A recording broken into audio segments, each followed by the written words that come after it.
Fala galera, beleza? Tudo certo aí? Então vamos para mais uma aula de física dos blocos, máquinas simples. Agora vai ser uma revisão para vocês. Então, como é um conteúdo, galera, novo, é um conteúdo pesado, vocês têm bastante coisa para estudar, tá bom? Tem bastante coisa para estudar. Eu vou fazer com vocês uma aula hoje só de exercícios para que vocês peguem as ideias principais. Então a gente vai fazer basicamente um exercício de alavanca, um exercício de roldanas e um exercício de plano inclinado. Ainda aquele plano inclinado que eu vou fazer com vocês ainda tem uma relação com roldana. Mas é interessante que a gente possa ver essas três máquinas. Daí, com esses três exercícios que a gente vai resolver hoje, a gente fecha essa parte aí das máquinas simples, aí vocês podem fazer uma boa atividade lá no sábado, tá bom? Mas galera, não tem fórmula mágica, cara. Você tem que sentar, você tem que estudar, tem que correr atrás. Não é fácil, não é fácil. Eu só fico triste quando vocês fazem assim, ó. Lê o exercício lá, não consegui fazer e já abandona. Galera, aprender física, aprender química, aprender matemática, você tem que ser um aluno persistente. Porque já é difícil quando vocês estão aqui comigo, né, na escola, que vocês podem ver o professor todos os dias, podem perguntar todos os dias. Em casa fica mais difícil, ainda mais nessa coisa remota. Então, eu digo sempre assim, vocês devem ser alunos persistentes, tá bom? Tem que persistir lá até poder entender. Não entender, manda um WhatsApp lá para o professor e pergunta, tá bom? Então eu vou começar a fazer com vocês a questão número 1. Essa questão número 1, galera, eu não coloquei aí, porque devia estar, é uma questão do Enem. É uma questão do Enem, podem pesquisar lá na internet, vocês vão ver que é uma questão do Enem. E muita gente já me perguntou dessa questão 1, porque falou assim, professor, não tem dados para resolver essa questão, não dá para resolver. Galera, ela é uma questão simples, que você tem que se tocar do que está acontecendo, né? Então, é uma questão que depois que você vê pronto, você fala assim, era só isso, né? E então, vocês vão ver que é bem tranquilinho. Então, vamos fazer juntos aí, ó. Em um experimento, um professor levou para a sala de aula um saco de arroz, um pedaço de madeira triangular e uma barra de ferro cilíndrica e homogênea. Ele propôs, homogênea, galera, quer dizer que a barra ela é a mesma, né? Ela não fica mais grossa, mais fina, ela é uma barra homogênea. Ele propôs que fizessem a medição da massa da barra utilizando esses objetos. Para isso, os alunos fizeram marcações na barra, dividindo-a em 8 partes iguais, sublinha isso para mim, em 8 partes iguais. E em seguida, a apoiaram-na sobre uma base triangular com um saco de arroz pendurado em uma de suas extremidades, até atingir a situação de equilíbrio. Nessa situação, qual foi a massa da barra obtida pelos alunos? Pessoal, veja, quando eu falei para vocês de alavanca, eu disse o seguinte, ó. Para você ter uma barra na horizontal, em equilíbrio, você tem que ter os torques em ambos os sentidos iguais. Então, se você olhar aqui na barra, ó, olha aqui para mim, é fácil de você perceber por que isso acontece. Então, nessa extremidade aqui, eu tenho 5 quilos. Então, é como se eu tivesse uma força aqui, ó, de 50 newtons puxando essa extremidade da barra aqui para baixo. Aí eu posso falar para vocês que cada pedacinho que eu dividi a barra, eu posso chamar de X. Então se aqui eu tenho, olha aqui para mim, ó. Se aqui eu tenho 1, 2, 3 pedacinhos, tá vendo, ó? Pedacinhos iguais, é como se eu tivesse essa distância aqui, ó, de 3x. Então, ó, 1, 2, 3 pedacinhos, 3x. Aí, galera, eu quero medir o peso dessa barra. Veja, quando vocês aprenderam força-peso com o Afonso lá, aonde é que a gente coloca a força-peso de uma barra, galera? Bem no meio da barra. Então, se você contar aqui, ó, 1, 2, 3, 4, 5, 6, 7, 8 pedaços iguais, aonde estaria o peso dessa barra? Estaria aqui, ó, bem no meio.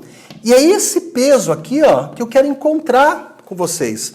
É esse peso que está faltando para mim. Outra coisa, que esse pedacinho aqui, ó, a distância dele aqui até o ponto fixo, quanto é? É X. Então, o que vocês se batem um pouquinho é não colocar essas distâncias aqui, ó. Professor, mas o exercício não deu. Galera, mas ele deu a dica que eram 8 pedaços iguais. E aí, essa barra, que na verdade é uma alavanca, né, para ela ficar em equilíbrio, você tem que usar aquela equação lá fundamental que eu mostrei para vocês lá na aula de alavancas, né? Então, eu vou fazer o seguinte, ó. Eu vou falar que o torque dessa força aqui, ó, é igual ao torque dessa força aqui. Então, galera, se essa força produz um torque assim, e a outra força produz um torque assim, se esses torques forem iguais, essa barra fica em equilíbrio. Né? Se essa força produzisse um torque maior, uma rotação maior, a barra ia cair aqui. Se essa força produzisse um torque maior, a barra ia girar aqui. Então, para que a barra não gire, os torques têm que ser iguais. Aí veja o seguinte aqui, ó, força 1, distância 1, força 2, distância 2. Então, eu posso chamar de força 1 e força 2 quem eu quiser. Vamos colocar que essa aqui, ó, é a força 1, então o peso da barra. A distância 1, galera, que é a distância da força até o ponto fixo, ó. Quanto que é essa distância? X. Essa força aqui, ó, 50. E a distância até o ponto fixo, ó, quanto? 3x. Então, esse peso aqui vai ficar 50 vezes 3, 150x, dividido por x. Passa a vara nesse x aqui. Esse peso, portanto, vai ser 150 newtons. Galera, se esse peso aqui, ó, é 150, que é o peso da barra, qual é a massa equivalente a esse peso? A massa equivalente a esse peso seria uma massa de 15 quilos. O que me dá como gabarito correto, portanto, dessa questão, letra E. Aí muita gente fala assim, ah, professor, mas é só isso então? Era só isso, galera. Beleza? Então eu igualei, ó, eu falei que o torque dessa força aqui tem que ser igual ao torque dessa força para essa barra ficar em equilíbrio. Então, ó, força vezes distância, força vezes distância. Beleza? Aí a gente achou que essa força aqui tem que ser 150. Essa força aqui sendo 150 significa que o peso da barra ali é o equivalente a uma massa de 15 quilos. Tá bom? Pessoal, vejam só uma coisa, ó. Esse exercício 2 ali do espremedor é bem legal, vocês têm que fazer. Tá bom? O exercício 4 também, ó, é sobre isso daqui, ó. É um exercício que eu queria muito que vocês fizessem, o exercício número 4. E tem outros aí de barras também que são muito bons, mas eu preciso que vocês façam para dar uma treinada bem boa aí, para poder fazer a avaliação no sábado, tá bom? Então tá aí a primeira questãozinha do Enem. Vamos para a próxima? Vamos fazer a questão 3. A questão 3 assusta um pouquinho, mas ela não é uma questão tão complicada assim, tá bom? Então vamos fazer juntos essa questão 3 aí. Nessa questão 3 a gente tem o seguinte. O sistema de polias, sendo uma fixa e 3 móveis, está aqui, ó. Essa aqui é fixa, móvel, móvel e móvel. Uma fixa e 3 móveis. Encontra-se em equilíbrio estático, conforme eu mostro o desenho. Equilíbrio, galera, força resultante igual a 0. A constante elástica da mola ideal de peso desprezível é igual a 50 Nm por centímetro e a força F na extremidade da corda é de intensidade igual a 100. Tomara que vocês não esqueçam quem é essa força. Quem é essa força que eu faço aqui? Vamos lá. Quem é essa força? É a minha força que eu chamo de força motora. É a força que eu faço nesse sistema para levantar esse sistema. Então a força motora é 100 newtons. Os fios e as polias são ideais e são iguais. O valor do peso X e a deformação sofrida pela mola são, respectivamente... Então, quero saber qual é o valor do peso X e a deformação sofrida pela mola. Pessoal, eu vou fazer essa questão aqui de duas maneiras diferentes, tá bom? Então, o peso desse corpo X aqui, ó, o peso desse corpo X é a minha força resistente. Então, esse peso aqui, ó, é a minha força resistente. Essa que eu coloquei aqui, galera, é a minha força resultante. A minha força resultante. Só não vamos confundir, né? Força resistente com força resultante. A minha força resultante é igual a 0, galera, porque ele falou que esse conjunto aqui está em repouso. Tá bom? A minha força resistente é a força que eu tenho que vencer para colocar esse sistema em repouso. E a minha força resistente é esse peso do objeto X aqui, tá bom? Então eu mostrei para vocês o seguinte, ó. Eu mostrei que a força motora é a força resistente dividido por 2 elevado a N. E que esse N aqui, ó, era o número de polias móveis. Quantas polias móveis eu tenho? 3, ó. 1, 2, 3. Então, qual é a minha força motora? 100. A minha força resistente, eu quero saber. E aqui vai ficar 2 elevado a 3, porque eu tenho 3 polias móveis. Pessoal, pensa comigo aqui o seguinte, ó. 2 elevado à terceira é 8. 8 vezes 100, quanto vai dar a minha força resistente? Vai dar 800 newtons. Está aqui, ó. Então, eu acabei de descobrir o meu peso X. Então, esse meu peso X aqui, ó, ele é 800 newton. Vamos ver se bate isso daqui? Vamos ver se bate? Vem aqui um pouquinho, vem aqui, ó. 800 newtons aqui embaixo, certo? Quando passar por essa polia aqui que é móvel, ó, vai ficar 400 aqui e 400 aqui, correto? Beleza? 400 de cada lado. Esse 400 aqui vai para a mola, esse 400 vem para essa polia. Então vai ficar quanto desse lado? Aqui e aqui, ó. Vai ficar 200 aqui e 200 aqui. Esse 200 aqui vai para essa corda, lá para cima, para esse teto, e esse 200 vem para essa polia. Então vai ficar quanto aqui, ó? 100. E vai ficar quanto aqui? 100. Então, quanto está indo para essa polia aqui? 100. Bateu a resposta, ó. Perfeito. Então, a gente acertou. O peso ali é 800. Agora, galera, se o peso aqui é 800, a outra coisa que o cara quer saber é o seguinte, ó. Ele quer saber quanta é deformação nessa mola. E aí, galera, para eu descobrir a deformação nessa mola, eu tenho que usar a lei de Hooke, ó. F igual a Kx. Vocês devem ter aprendido essa força aqui com o Afonso lá. Que é a força que eu tenho equivalente numa mola. Então, veja, ó, se aqui é 800 e nessa polia a gente dividiu 400 para cá, 400 para cá, para quem que foi esses 400? Ó? Esses 400 aqui foram para a mola, para essa mola. Então, a força que eu estou usando ou fazendo na mola para deformar a mola é 400 newtons. Quanto é a constante elástica dessa mola? É 50. E esse X aqui, que é a minha deformação, galera, eu quero saber. Passo 50 dividindo, isso aqui vai ficar 400 por 50. E 400 por 50, galera, vai dar 8. Aí você fica pensando assim, professor, é 8 metros ou 8 centímetros? Ó, é fácil. Olha a constante elástica, ela não está em newton por centímetro? Se essa constante elástica está em newton por centímetro, galera, isso aqui tem que ser centímetros.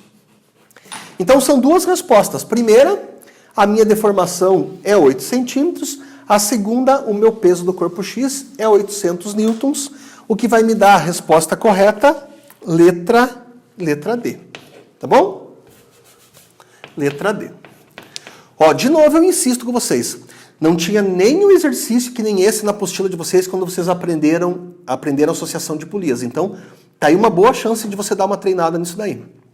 Galera, isso que a gente está trabalhando agora, essas máquinas simples, que são as alavancas, acoplamento de polias ou plano inclinado, são coisas que caem muito nas provas. Muito. Se vocês estivessem aqui na escola, a gente cobraria muito isso de vocês como tá cobrando, né? E lá na frente, galera, eu sei que tá tudo meio bagunçado, agora essa coisa de vestibular, essas coisas todas aí do Enem, mas eles vão acontecer. Essas provas vão acontecer, uma hora ou outra vão acontecer. E é isso que vão cobrar de vocês lá na frente. Então é bom que vocês se espertem com relação a isso. Tá bom? Vamos mais um? Então vamos lá? Então pega lá, questão 12. Vamos lá, questãozinha 12, tá aqui, deixa eu ver se eu acho. Pronto, tá aqui. Galera, essa questão 12, se eu não me engano, eu coloquei ela o ano passado ou ano retrasado, acho que foi o ano passado, numa prova. Nossa, mas a galera chiou demais quando eu coloquei isso. Nossa, professor, você arrebentou com a gente, a questão estava muito difícil, estava muito complicado, a gente não conseguiu fazer. A galera chorou muito, né? Então, eu coloquei essa questão para vocês agora, para a gente fazer juntos, galera, porque eu quero mostrar para vocês um passo a passo, né? Eu sei que é uma questão mais difícil, mais complicada, mas essas coisas, de uma forma ou de outra, a gente tem que passar por elas, né? Não adianta a gente ficar varrendo sujeira para baixo do tapete e fingir que isso aqui não existe. né? Sendo que a gente pode ter ainda questões muito mais difíceis que essa. Então, eu acho que é uma questão inteligente, mas eu também não acho uma questão que seja impossível de resolver, tá bom?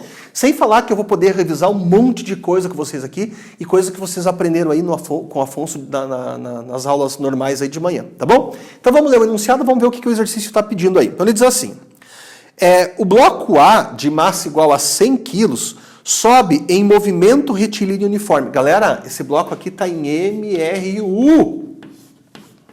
Se está em MRU, a força resultante também é igual a 0. Então, sobe em movimento retilíneo uniforme um plano inclinado que forma um ângulo de 37 graus com a superfície horizontal.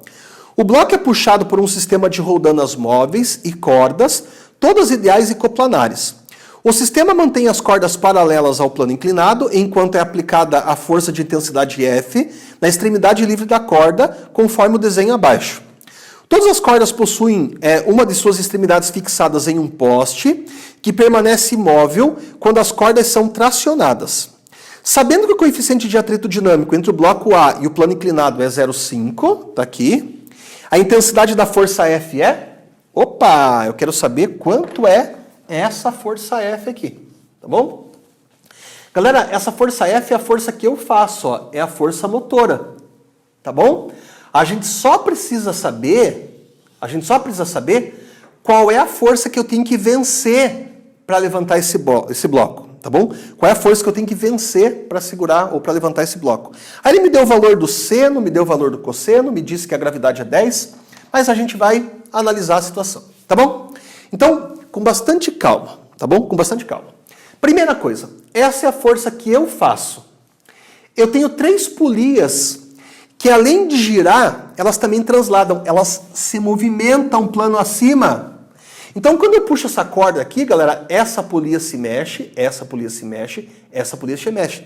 Então, ou seja, eu tenho 3 polias móveis aqui, ó. 3 polias móveis. Beleza? Então, a minha força motora está aplicada em 3 polias móveis. Beleza? Sussa?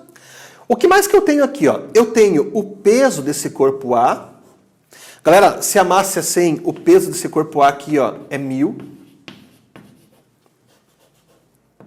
É 1000 newton. Eu tenho aqui, ó, a minha normal, encostou, tem normal, tá aqui. Essa normal não é igual ao peso, é só vocês olharem para o desenho. E ainda, galera, como tem atrito, ó, essa caixinha sobe. O atrito tem que estar para baixo. Só que antes de colocar o atrito, vamos pegar essa força aqui e vamos decompor ela. Então veja aqui, ó, eu tenho aqui... Opa! Eu tenho aqui uma força que é perpendicular ao plano, que está na mesma direção da normal. Que força é essa que eu já falei para vocês? É o PY. Eu tenho uma outra força aqui, ó, que é paralela ao plano. Quem que é essa força aqui? É o PX. Pessoal, espero que vocês tenham lembrado da minha aula 2 lá.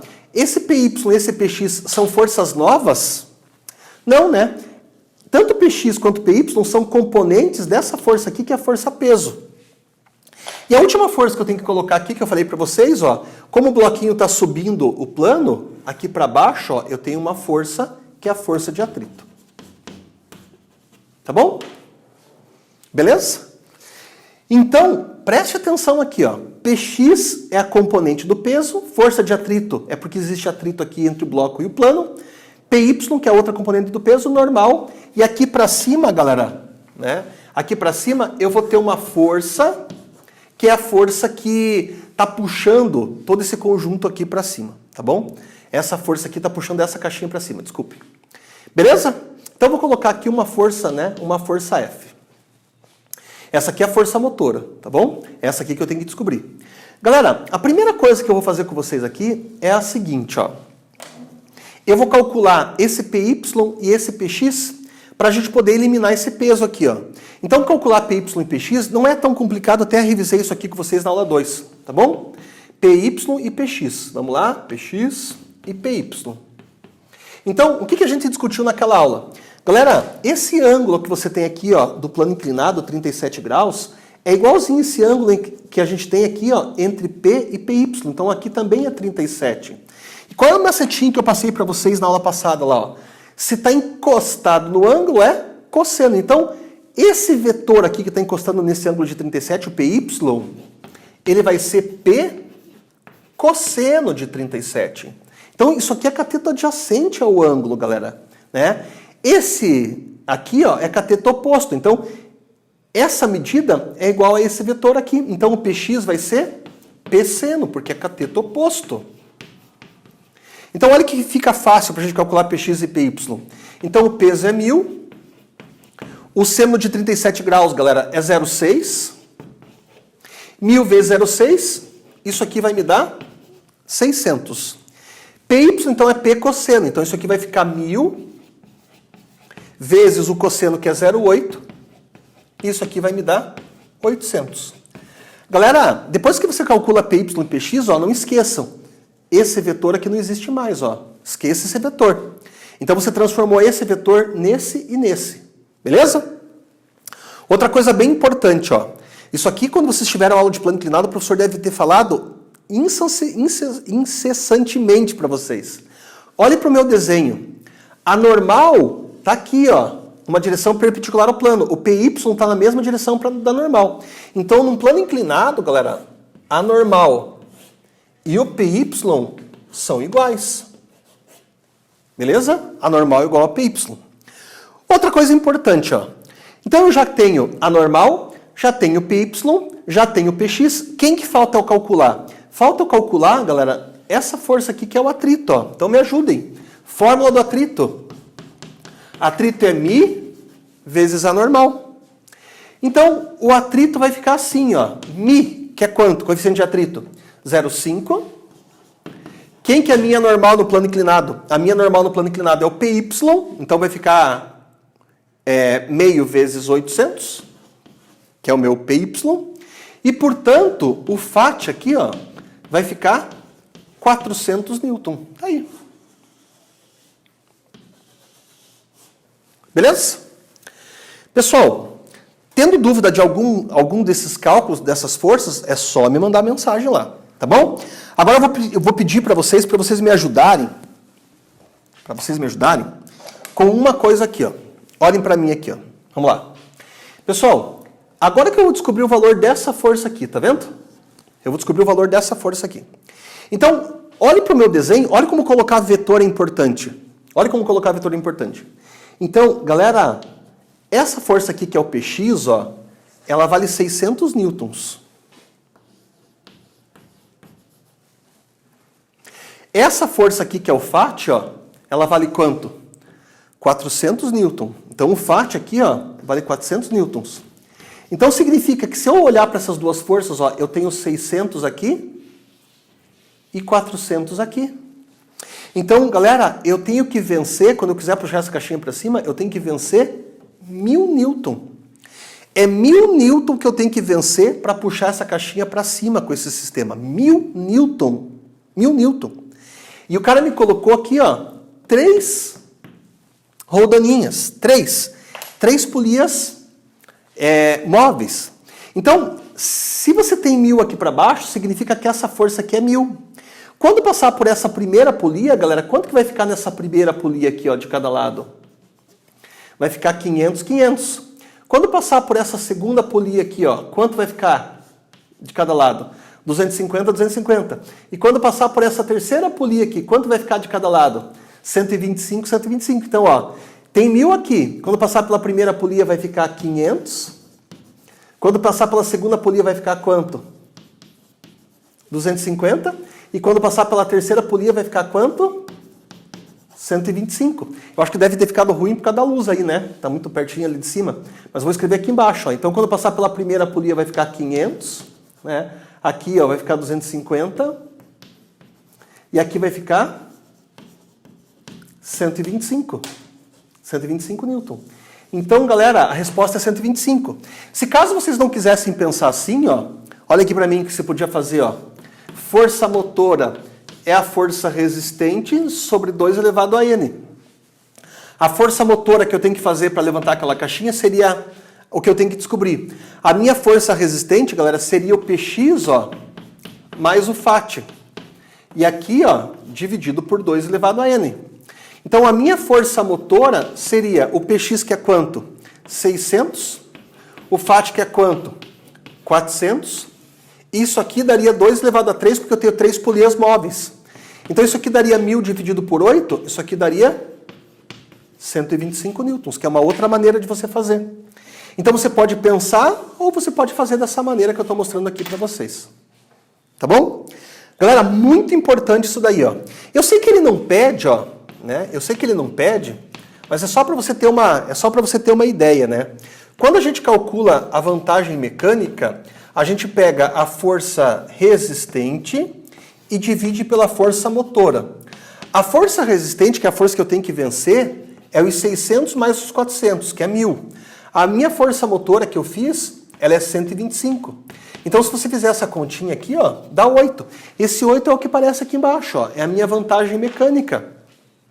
Então, eu faço 8 vezes menos força para levantar aquela caixinha do que eu faria, né, se eu levantasse ela direto. Então, você ganha por conta do plano inclinado aqui, tá bom?